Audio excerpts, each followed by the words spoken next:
آپ کو ایک شخص مرزا افتخار نے قتل کی دھمکیاں دیں، وہ ویڈیو ریکارڈنگ تھی جو سرکولیٹ ہوئی. میری بات چھوڑ دیں.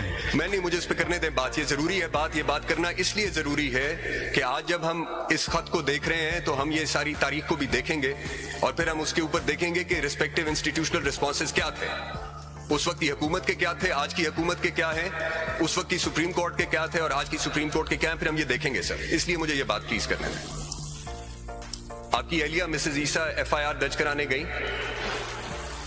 ایف آئی آر درج نہیں ہوتی تھی. وفاقی حکومت نے وہ معاملہ ریفر کیا ایف آئی اے کو، جس نے اس میں سے دہشت گردی کی دفعات منہا کر کے اس کو پیکا کے نیچے اس ایف آئی آر کو درج کیا.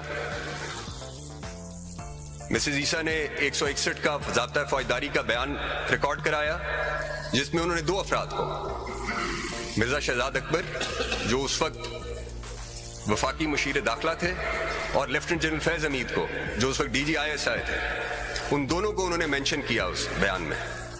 مگر کیا ہوا؟ کوئی ایکشن نہیں ہوا وفاقی حکومت کی طرف سے.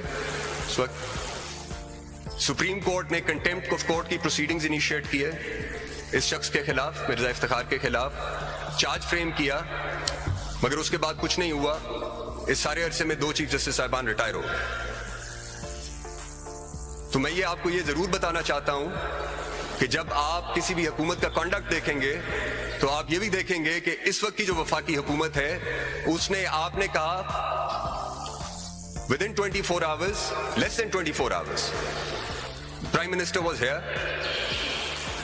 انہوں نے اس وقت بھی آپ کو اپنے مکمل تعاون کا یقین دلایا اور آج بھی وفاقی حکومت کی پوزیشن یہی ہے.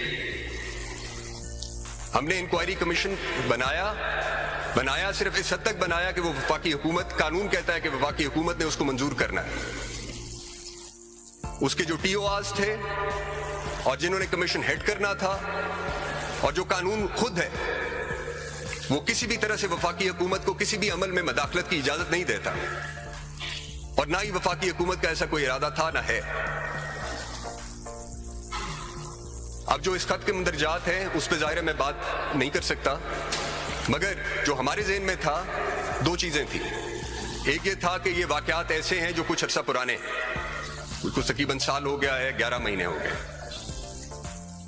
یہ ایسے واقعات ہیں جس پہ شواہد کو کلیکٹ کرنا ہوگا،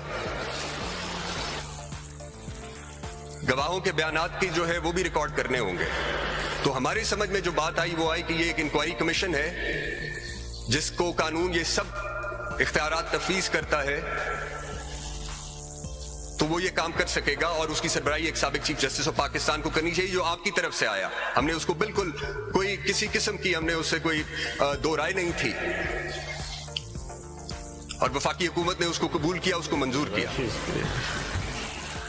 تو میں آپ کو ابھی یہ کہنا چاہتا ہوں کہ ہماری آج بھی وفاقی حکومت کی پوزیشن یہی ہے کہ جو بھی تعاون اور جس قسم کی معاونت آپ کو چاہیے اس میٹر کو ریزالو کرنے کے لیے وہ ہم مہیا کریں گے.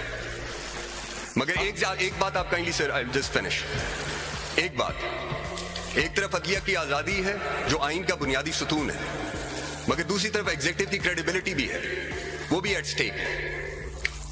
تو آپ جب اس معاملے کو آگے بڑھاتے ہیں اور جو بڑھنا چاہیے تو اس میں آپ اس کو بھی مد نظر رکھیں گے کہ اس میں ایک اسپیسیفک یہ بات ہے کہ جی کوئی کنٹینیوئنگ پالیسی ہے فیڈرل گورنمنٹ کی انٹیمیڈیٹ کرنی. میں اس کو ریجیکٹ کرتا ہوں، میں اس بات کو نفی کرتا ہوں، تردید کرتا ہوں. وفاقی کابینہ نے بھی کی کہ یہ وفاقی حکومت ایسا کوئی بھی عمل نہیں کرے گی جس سے عدلیہ کی آزادی کسی بھی طرح سے متاثر ہو، اور ہم ہر اس معاملے میں آپ کو سپورٹ کریں گے اور آپ کی معاونت کریں گے جو اس بات کو انشور کرنے کے لیے ہو کہ عدلیہ آزاد رہے، کیونکہ عدلیہ کی آزادی اس ریاست اور ان شہریوں کے حقوق کے لیے اور اس ریاست اور شہریوں کے مابین یہ جو سماجی معاہدہ ہے اس کو برقرار، اس کے توازن کو برقرار رکھنے کے لیے آپ کی آزادی ضروری ہے. تو یہ میرے کچھ گزارشات تھیں سر. خط کی طرف آئیے ذرا سر.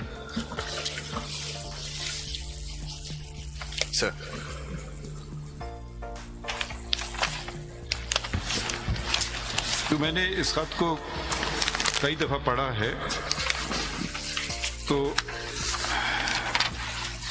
اور اس کو یہ نہ سمجھیں کہ ہم کسی طرح سے ہم اس کو پوری سیریسنس سے لے رہے ہیں اس خط کو، مگر اس خط کے کئی پہلو ہیں جو مجھے سمجھ آئے ہیں۔ پہلی بات تو یہ وضاحت کر دوں کہ یہ سپریم جوڈیشل کونسل کو ایڈریس ہے، میں صرف اس کا رکن چیئرمین ہوں، اور میرے ساتھی جو میرے سیدھے آپ پہ بیٹھے ہیں ان کے ممبر ہیں، مگر 3 اور بھی، ایک اور جج سپریم کورٹ کے اور 2 سینئر چیف جسٹسز ہوتے ہیں۔ تو میں جیلانی صاحب کی بات سے بالکل اگری کرتا ہوں کہ سپریم جوڈیشل کونسل کا دائرہ اختیار جو ہے وہ آئین میں لکھا ہوا ہے، وہ آئین کی شک ہے، ذرا وہ بھی دیکھ لیتے ہیں، ساتھ ساتھ چلتے ہیں، کیونکہ اس خط میں ایک طرح سپریم جوڈیشل کونسل کا ذکر ہے